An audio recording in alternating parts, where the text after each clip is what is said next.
देखने और सुनने वालों को मेरी तरफ से अस्सलाम वालेकुम। हाँ तो भाई क्या चल रहा है, मुल्क में एग्जाम का कहर चल रहा है। किसी के हो गए, किसी के होने वाले और किसी के सर पे तलवार अभी भी लटक रही है। भाई टॉपर्स का बस चले तो हर दिन एग्जाम और हर वीकेंड रिजल्ट हो। और कुछ लोग तो ऐसे होते हैं जो बगैर कुछ पढ़े या खुदा करम करी मेरे एग्जामिनर का दिल नरम करी 40 दफ़ा पढ़कर फूक मारकर सब कुछ अल्लाह के हवाले करके पेपर दे आते हैं। Modern problems require modern solutions. लोग दो तरह के होते हैं, एक जो बगैर पढ़े पास हो जाते हैं और दूसरा वो जो रट्टा मार मार के भी पीछे रह जाते हैं, क्योंकि फेस पर डिंपल और पेपर सिंपल नसीब वालों को मिलता है। तो चलिए स्टार्ट करते हैं।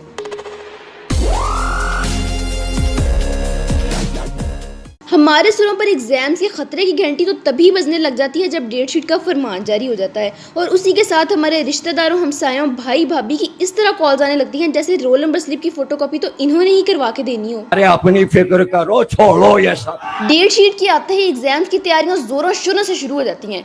घर के सेहन में, लॉन में, छत पे, इवन के टीवी लाउंज में भी बुक के साथ साथ बैठे होते हैं कि जब जरा सा ऐड आएगा तो एक टॉपिक ही देख लेंगे। और तारीख गवाह है कि टीवी के सामने बैठ के कोई टॉपिक रिवाइज नहीं होता, ये बस दिल को सस्ती तसल्लियाँ दी होती हैं। पेपर से पहले जब हम आखिरी दफ़ा बुक खोलते हैं तो बुक भी कह रही होती है कि रहने दे भाई, तुमसे ना हो पाएगा। और यही वो लोग होते हैं जो पेपर के बाद आके कहते हैं कि यार 2 दिन होर होंदे ना ते अन्नी पा देनी सी। एग्जाम से पहले एग्जाम डे की प्रिपरेशन शुरू हो जाती है, पढ़ पढ़ के नहीं बल्कि टॉपर्स के साथ ताल्लुकात बेहतर करके, क्योंकि बुरे वक्त का क्या पता होता है। और टॉपर्स का भी अलग ही एटीट्यूड मोड ऑन हो जाता है कि हम तुम्हें नहीं जानते और तुम हमें नहीं जानते। और एग्जाम्स वाले भी तो हद करते हैं, ऐसे क्वेश्चन देते हैं कि इनको देखकर तो एक दफ़ा आइंस्टाइन भी कहता होगा कि ये मेरे नाम पे कौन कौन से क्वेश्चन छापी जा रहे हैं। बड़ा कमाल कर रहे हैं, बड़ा कमाल कर रहे हैं आप। एग्जामिनर भाई का भी अपना ही स्वैग होता है, वो सवाल जो अगली 3 क्लासेस के सिलेबस में भी नहीं होते वो उठा के दिया होता है। जैसे एक कार 350 किलोमीटर पर आवर की स्पीड से जा रही है, हवा की डेंसिटी 60 किलोमीटर पर क्यूब है, तो ड्राइवर की एज क्या होगी, नेज इसकी बीवी का नाम भी बताए, कर लो गल। ये तो हो गई फिजिक्स की बातें। उर्दू का पेपर भी खासा निराला है, तशरीह को ही ले लो। तेरे साथ रास्ता इतना हसीन है कि डर है कहीं मंजिल ना आ जाए, और इस शेर में मंजिल शायर की बीवी का नाम है। मचास आ गई कि नहीं? वैसे उर्दू के पेपर में पढ़ना वढ़ना कुछ नहीं होता, क्योंकि लिखनी तो हमने घर की स्टोरीज ही होती हैं। ये वो वाहिद पेपर है जिसमें हमें लग रहा होता है कि वाकई टाइम जरा थोड़ा है। और एग्जाम्स की तैयारी के दौरान बच्चों को अजीब गश पड़ रहे होते हैं। पेरेंट्स बच्चों को स्नैक्स ला ला के दे रहे होते हैं कि बेटा पढ़ाई के दौरान थोड़ी सी ब्रेक ले लिया करो। इनको क्या पता कि सुबह से ब्रेक ही तो चल रही है। Excuse me, आप भी? और कुछ मोहतरम तो ऐसे हैं जो एग्जाम्स की टेंशन ही लेते रह जाते हैं। सारा का सारा तैयारी का वक्त अपने दोस्तों को मैसेज करके कह रहे होते हैं कि भाई क्या बनेगा क्या बनेगा। इनको कोई बताए कि वो जो पेटी में रजाइयों के नीचे 1 साल से नोट संभाल कर रखे हुए हैं, इनको निकालोगे तो ही कुछ बनेगा। मस्त जोक मारा रे, ये हंस रहे हलकट हंस। कुछ लोगों की सही सख्ती आई होती है, जितनी देर वो पढ़ रहे होते हैं कोई उनकी बात नहीं पूछ रहा होता, और जैसे ही 1 सेकंड के लिए नोट साइड पे रख के फ़ोन उठाते हैं तो अम्मी सर पे जूता लेके खड़ी होती हैं कि बस यही तो काम है हमें। ये जो इंस्टाग्राम के ब्लॉगर्स हैं इन्हीं ने तो पास कराना है। अपनी शनाख्ती अलामत यानी मोबाइल को कभी छोड़ भी दिया करो। और उसी के साथ बहन भाई हमसाई हो, यहाँ तक कि स्पेस से आया जादू भी हमें यही कह रहा होता है कि भाई पढ़ लो पढ़ लो। एग्जाम वाले दिन पेपर से 1 घंटा पहले हम अपने दोस्त से पूछ रहे होते हैं कि भाई पढ़ा वढ़ा भी है कुछ या फिर मेरी तरह ऐसे ही, और जवाब आता है कि भाई तुम्हारी कसम अगर पढ़ा हो तो फेल हो जाऊं अगर झूठ बोलूं। और जब वही दोस्त पेपर में एक्स्ट्रा शीट मांगता है तो कसम से रोना ही आ जाता है कि क्या मैं इतना बुरा हूं जी। और एक और दोस्त जिसने हमें फुल तसल्लियां दी होती हैं कि भाई ने सारा सिलेबस कवर किया हुआ है, टेंशन ही ना लो, हम है तो क्या गम है। पेपर में अचानक ही गजनी बन जाता है और हमें ऐसे भूल जाता है जैसे इसे शॉर्ट टर्म मेमोरी लॉस हो गया हो, और आवाज़ें तो ऐसे इग्नोर करता है जैसे कानों में रुई दी हुई हो। अगर इससे पेपर के बाद पूछ लो कि भाई ये तुमने मेरे साथ क्या किया, तो आगे से यतीमों वाला मुंह बनाकर कहता है कि मुझे तो तुम्हारी आवाज़ ही नहीं आई, और तुम टेंशन ना लो मेरा पेपर भी अच्छा नहीं हुआ।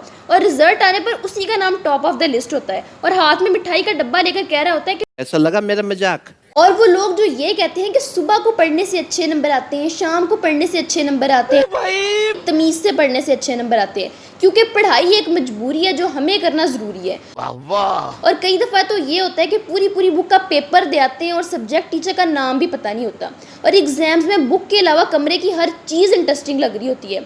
बर्तन धोना एक आर्ट लग रहा होता है, घर वालों के पास बैठकर बातें करना बड़ा अच्छा लग रहा होता है। इवन हमारी ताई की बेटी की ननद के भांजे की चाची की नानी की बहन की लड़ाई का सुन के बड़ी हैरानी हो रही होती है। और वो जो वाइट स्नीकर्स हैं जिसको बिना साफ़ किए पूरा सेमेस्टर निकल जाता है, अचानक ही गंदे लगने लग जाते हैं। एग्जाम से पहले हमारे सारे रिलेटिव्स का एक ही सवाल होता है कि बेटा इस दफ़ा कितनी परसेंटेज आ जाएगी। हमारे हाथ में नहीं है, सब पहले से लिखा है। पेपर देने जाने के लिए घर से निकलना भी एक टास्क है, क्योंकि घर वाले पूरी उम्मीदों के साथ रुखसत करते हैं। ऑपरेशन के बाद डॉक्टर और पेपर के बाद स्टूडेंट का एक ही जवाब होता है कि हम कुछ नहीं कह सकते, बस आप दुआ करें। सबसे मुश्किल मरहला तो तब होता है जब एग्जाम से पहले प्रिंसिपल सर आकर मोटिवेशनल स्पीच देते हैं कि how many of you wants to get 90%।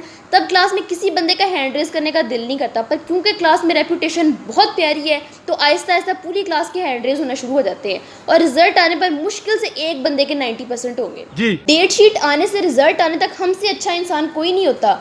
Paper से पहले फकीर को पकड़ पकड़ कर 5 रुपए देकर कह रहे होते हैं कि बाबा दुआ करना मेरे नंबर अच्छे आ जाएं, और आगे से बाबा जी भी कहते हैं कि ये रखो अपने 5 रुपए, ऐसी गलत दुआएं हमसे ना कराया करो, मैं कोई और कस्टमर ढूंढ लूँगा। और बोर्ड एग्जाम से तो यकीन मेरा तभी उठ गया जब मैथ्स के पेपर में 1 और पीएसटी के पेपर में 7 छुट्टियाँ थी। मतलब सानू पढ़ा लो सता मुर्तफा तुसी, अगर गलती से बुक खोल लें तो एक दफ़ा तो बुक कह रही होती है कि ओए होए बड़े लोग, और पेपर से एक दिन पहले बच्चे बड़ी मेहनत कर रहे होते हैं, पढ़ाई पर नहीं चीटिंग पे। ये चेक करो।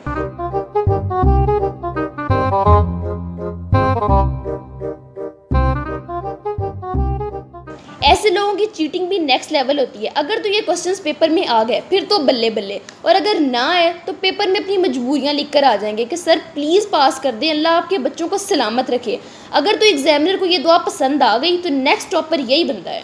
वाह। आज के लिए बस इतना ही। मैं तो यही कहूँगी कि ग्रेड्स हमारे फ्यूचर को डिसाइड नहीं करते, तो ये जो एग्जाम्स को हवा बनाया हुआ है और पेपर का नाम सुनते ही हमें गश पढ़ रहे होते हैं, तो ये ड्रामे बंद करो, दिल लगा के पढ़ो, थोड़ी बहुत चीटिंग करो और बहन का नाम रोशन करो। वीडियो पसंद आई है तो वीडियो को लाइक करो, चैनल पे नए हो तो सब्सक्राइब करो। मिलती हूँ एक नई वीडियो के साथ। Thanks for watching.